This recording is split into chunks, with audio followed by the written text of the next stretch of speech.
The last thing my son ever said to me before he walked away still echoes in my head. I wish Christopher was my real dad. People say words can't break bones. They're right. They break something much harder to repair. My name is Nathan Brooks, and for years I blamed myself for losing my son. It happened on a cold Saturday afternoon outside the expensive house where my ex-wife lived with her new husband. I had driven 40 minutes just to bring Lucas the birthday gift I'd spent 2 months saving for, a vintage baseball glove identical to the one he'd admired in a sports shop. I stood at the front door rehearsing what I would say. "Happy birthday, buddy. I hope you still remember how to throw a curveball."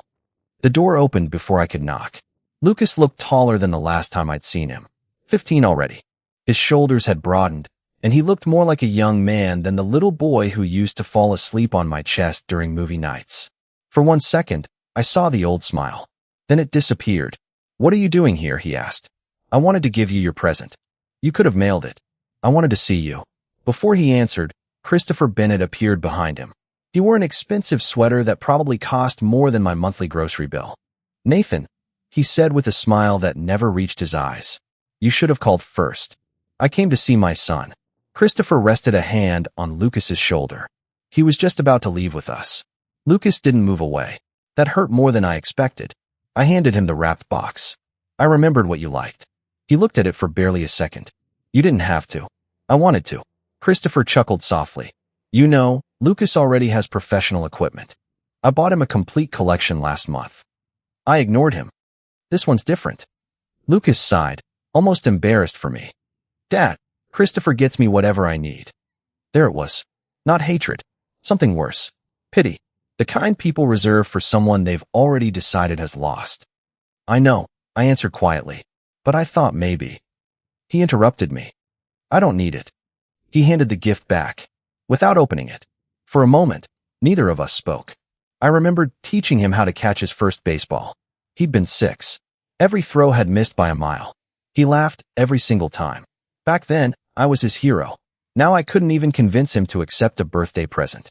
Christopher checked his watch dramatically. "We're going to be late for dinner." Lucas nodded. Then he looked directly at me. "I wish you'd stop making everything awkward." The words hit harder than any punch I'd ever taken. "I just wanted to see you." "I already have someone who shows up." I stared at him, unable to answer. Christopher didn't. He smiled. Not proudly. Victorious. Lucas took 1 step toward the luxury SUV parked in the driveway. Then he turned back one final time. I wish Christopher was my real dad. Neither of them looked back as they drove away. I stood there holding the unopened gift until the cold numbed my hands. When I finally got back into my old pickup truck, I placed the baseball glove on the passenger seat. It stayed there for nearly 3 years. Because no matter how many times I thought about throwing it away, I couldn't let go of the last present I ever tried to give my son. At least, that's what I believed then. Because I still had no idea someone had spent years making sure my own son would hate me. And the worst part? The person responsible had been standing right in front of me the entire time. Driving home that evening felt longer than any road trip I'd ever taken. The baseball glove sat on the passenger seat beside me, still wrapped in birthday paper that Lucas had refused to tear open. I kept glancing at it during red lights, wondering where everything had gone wrong. The easy answer was the divorce.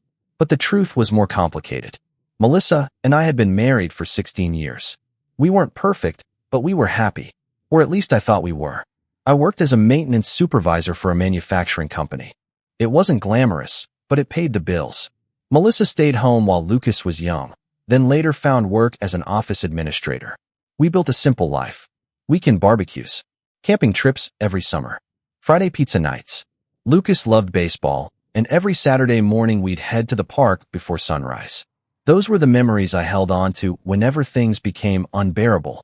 Then Christopher Bennett entered our lives.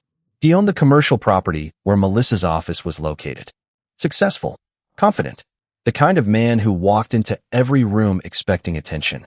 At first, I didn't think much of him. Melissa mentioned him occasionally.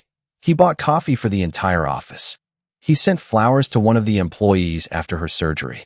He seems generous. Looking back, I should have paid more attention. Within months, Melissa changed. She started criticizing everything about our life. Our house suddenly felt too small. My truck became embarrassing. Vacations at state parks were no longer good enough. She compared me to men who earned 3 times my salary.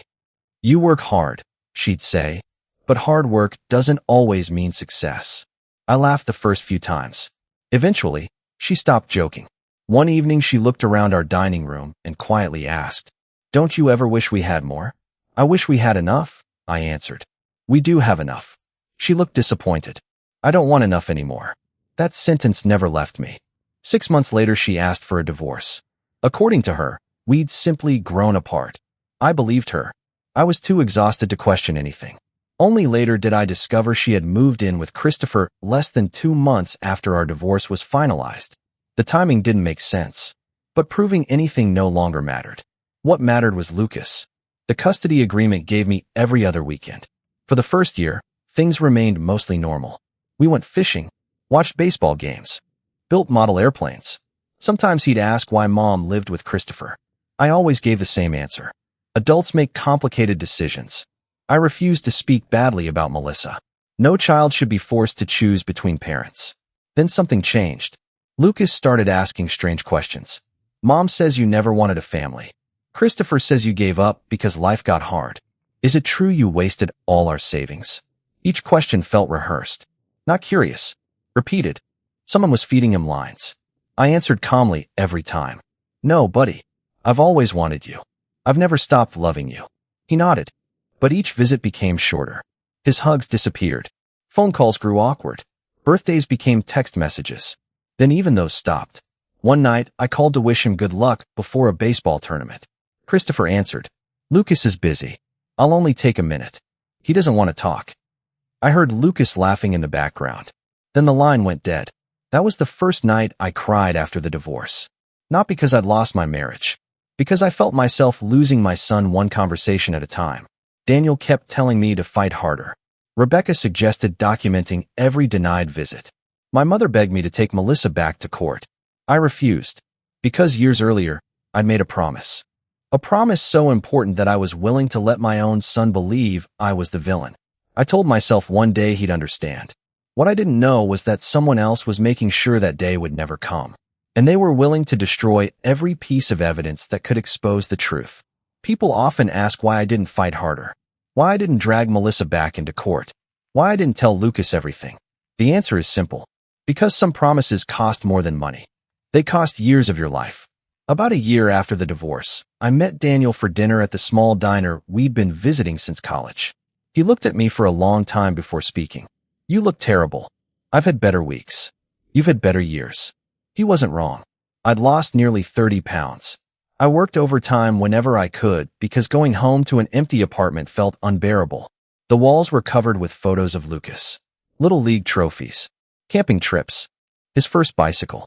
Every picture reminded me of the boy who used to call me his best friend. Daniel leaned forward. "Rebecca called me." I sighed. "I know. She says Christopher is violating the custody agreement again." "I know. So do something." "I can't." His fist landed softly on the table. "You can." "No." "Nathan, he's poisoning your son against you." "I know." "Then stop him." I stared into my untouched coffee. "If I take this to court, everything comes out." "Maybe it should." I shook my head. "It can't." Daniel lowered his voice. "You're still protecting Melissa." I didn't answer.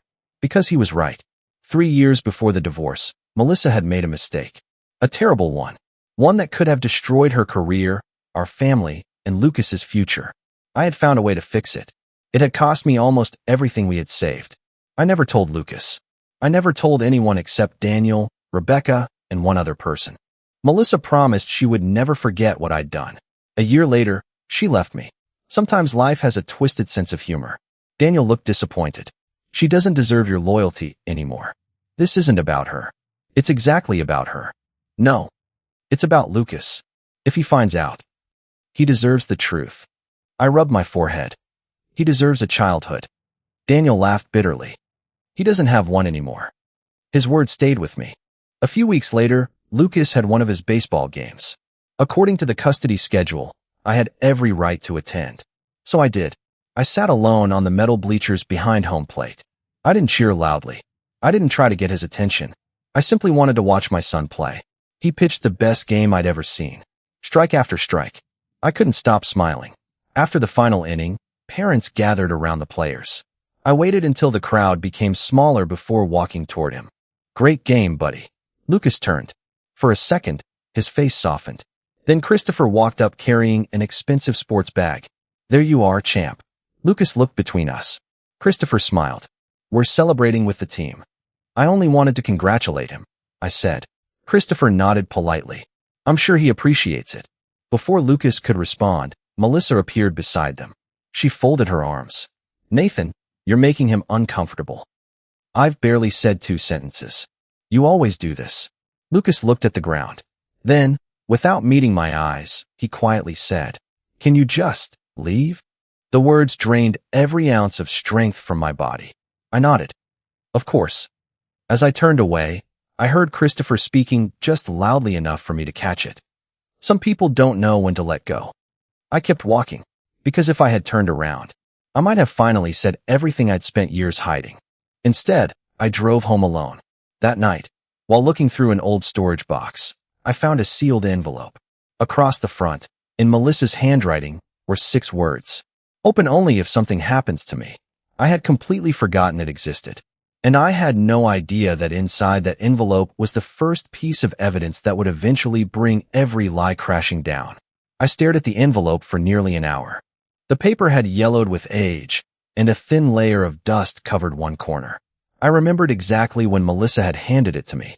Just keep it somewhere safe, she'd said. Promise you won't open it unless something happens to me. At the time, I hadn't asked any questions. I trusted my wife.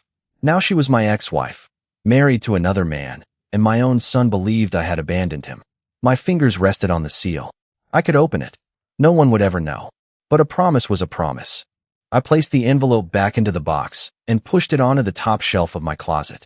Maybe that made me a fool. Maybe it made me a man who still believed his word meant something. A week later, my phone rang while I was replacing a water pump at work. It was my mother. Nathan. Her voice trembled. Lucas is at the hospital. Every tool slipped from my hands. What happened? They think it's appendicitis. I'll be there.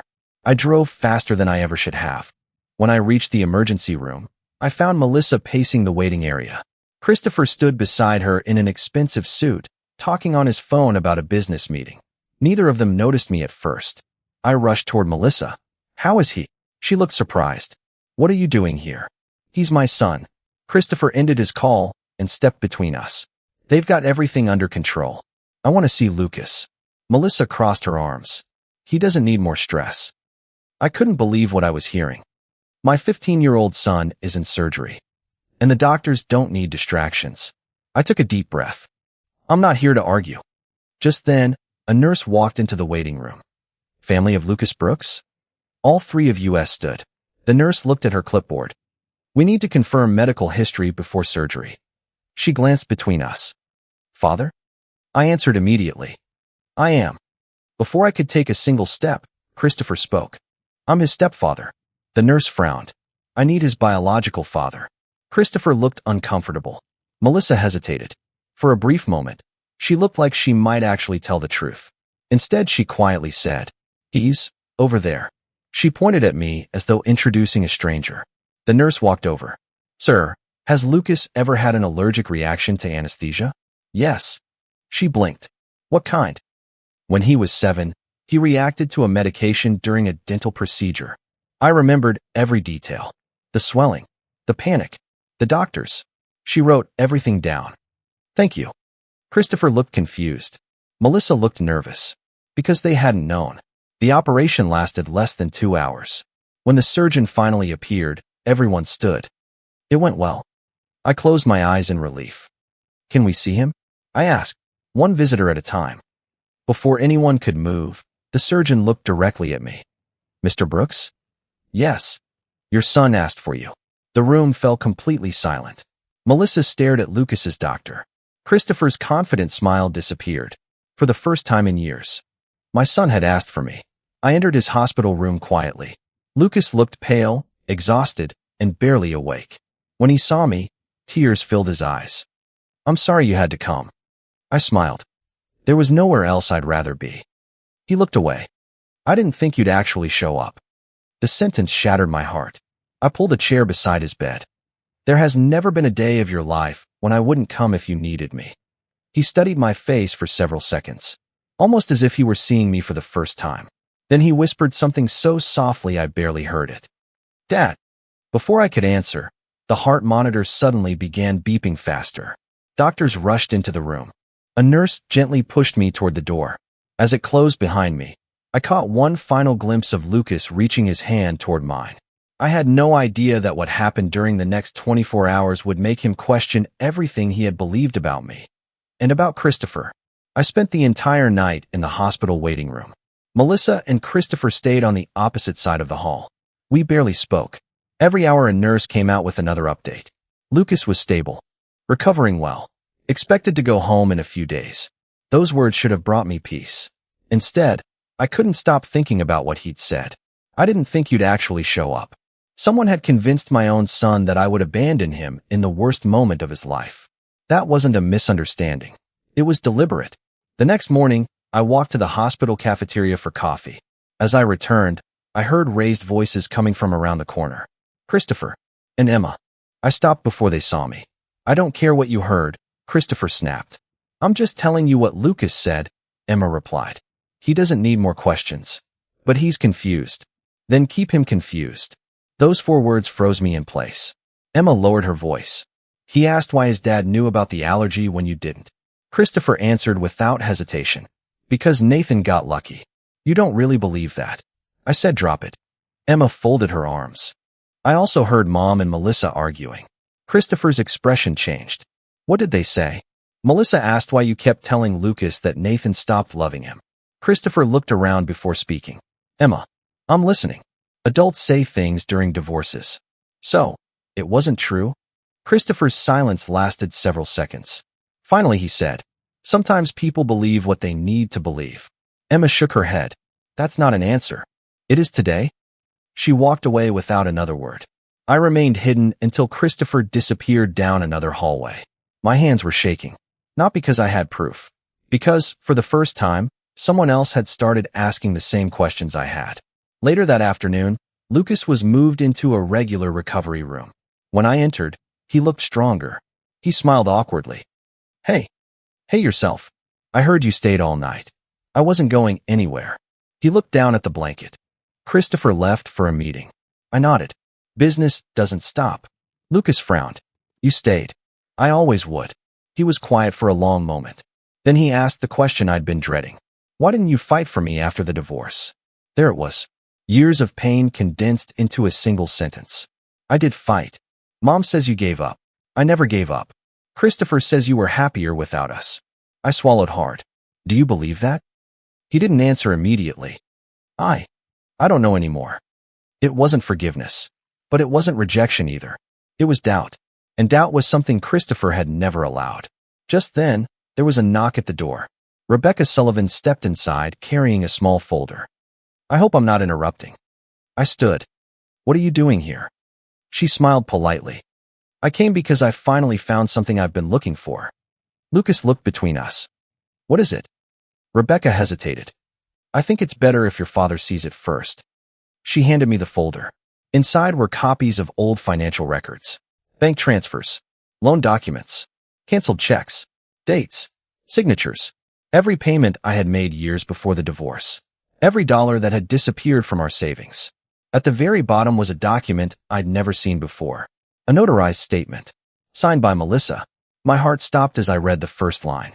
I acknowledged that my husband, Nathan Brooks, accepted full financial responsibility for my actions to protect both my career and our son's future. I looked up at Rebecca. Where did you find this? It was misfiled with another case. I stared at the signature. It was real. Lucas noticed the tears in my eyes. Dad. I couldn't speak. Because for the first time in years, I was holding proof that everything I'd sacrificed had been true. And someone had gone to extraordinary lengths to make sure my son would never see it. I read the statement 3 times before I could breathe normally again. Melissa's signature was unmistakable. So was the date. It had been signed 2 weeks before our divorce. For years, I'd wondered if she'd destroyed every document connected to what happened. Apparently, she'd missed one. Rebecca sat down across from me. I found it in an archived storage box. The clerk who handled your file accidentally placed it inside another case.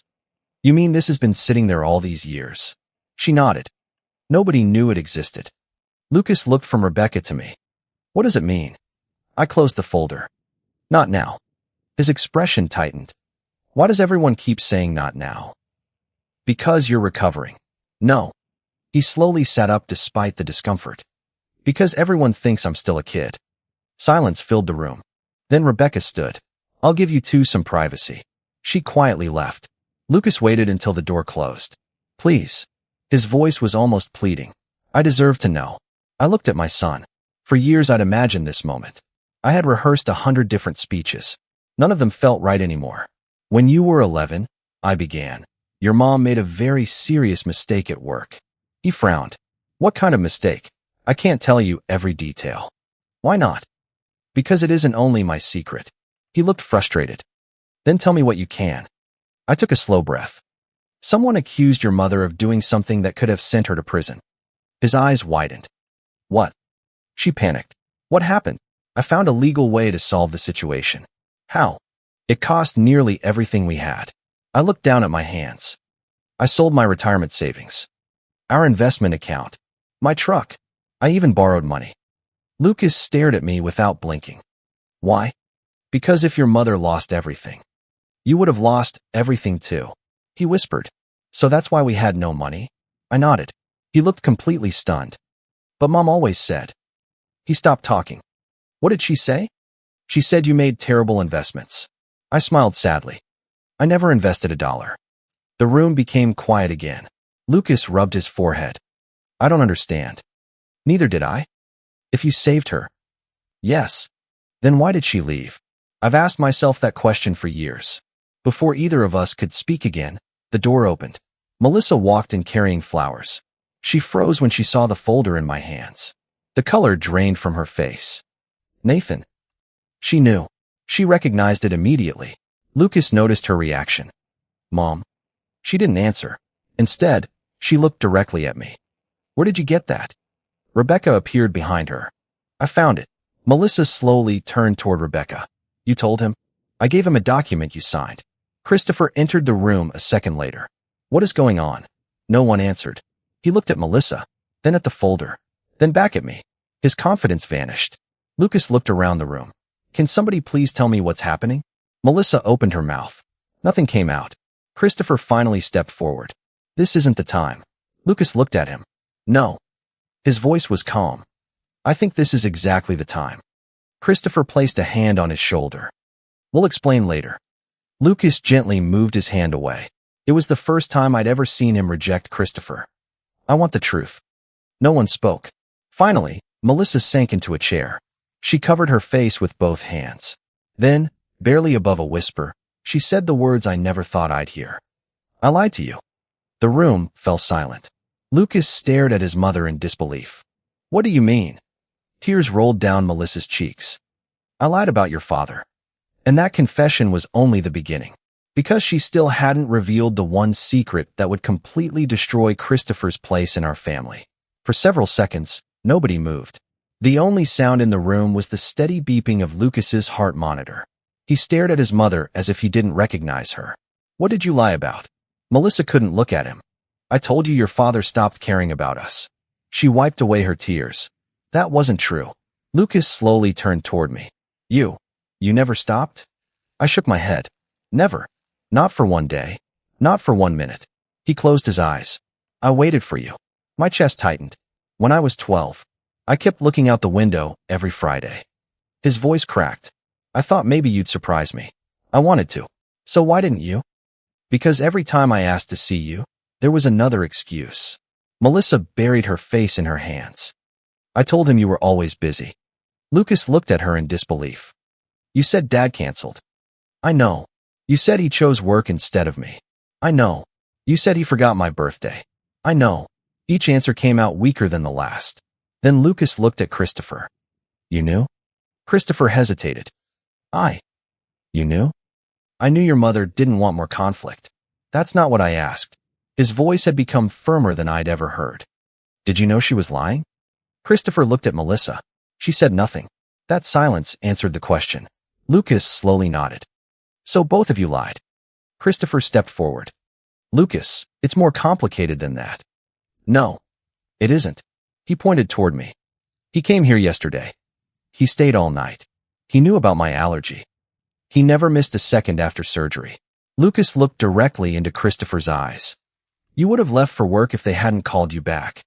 Christopher didn't answer, because it was true. Emma quietly appeared in the doorway. She had apparently heard everything.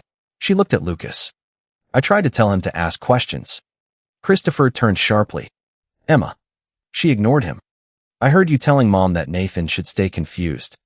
Christopher's face turned pale. I never. I heard you. She stepped farther into the room. You kept saying if Lucas believed his dad didn't love him, he'd stop asking to see him. Lucas looked like someone had knocked the air out of his lungs. He stared at Christopher. You said that. Christopher tried to stay calm. I was trying to help your family move on. No. Emma answered before anyone else could. You wanted him to replace his dad with you. Christopher finally lost his composure. I gave him everything. A better house. A better school. A better life. He pointed toward me. What could Nathan give him? I stood quietly. Before I could answer, Lucas did. A father. The room became completely silent. Christopher opened his mouth. Nothing came out. Lucas looked at me again. Tears filled his eyes. I threw away your birthday gift. I smiled sadly. I still have it. You kept it. I never stopped hoping you'd want it someday. He covered his face with both hands. I'm so sorry. I walked over to his bed. For a second, neither of us knew what to do. Then Lucas reached out. I wrapped my arms around my son for the first time in nearly 3 years. He cried like the little boy who used to scrape his knees learning to ride a bike. I believed them. I know. I hurt you. I know. Can you ever forgive me? I held him tighter. There was never anything to forgive. Over Lucas's shoulder, I saw Melissa crying silently. Christopher stood alone near the window.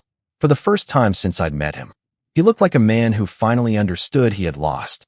But none of us realized that one final secret still remained. Because the envelope Melissa had made me promise never to open was about to reveal the truth she had hidden even from Christopher. 3 days later, Lucas was discharged from the hospital. He insisted on riding home with me. Not with Melissa, not with Christopher, with me. Neither of us talked much during the drive. We didn't need to. Sometimes silence says everything words cannot. When we reached my apartment, I made us grilled cheese sandwiches, the same ones I'd made after every one of his Little League games. Lucas smiled after the first bite.